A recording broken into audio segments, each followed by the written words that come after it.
"Here," he told his king.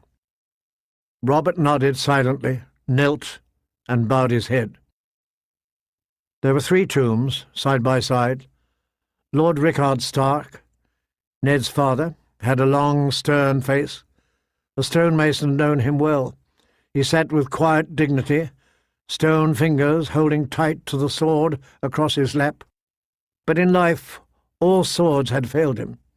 In 2 smaller sepulchres, on either side were his children.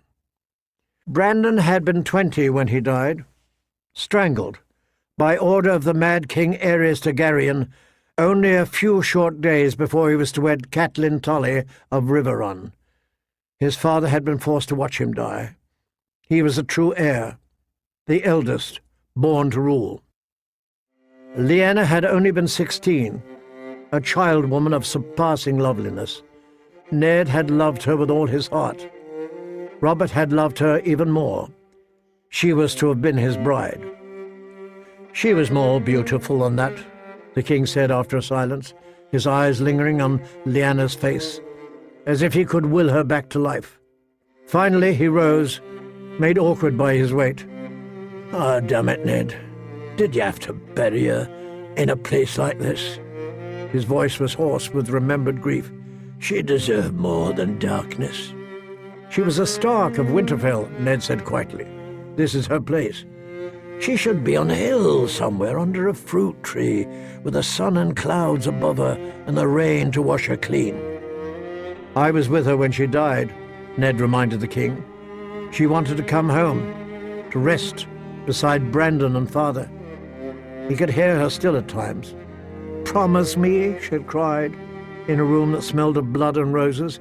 "Promise me, Ned." The fever had taken her strength, and her voice had been faint as a whisper. But when he gave her his word, the fear had gone out of his sister's eyes.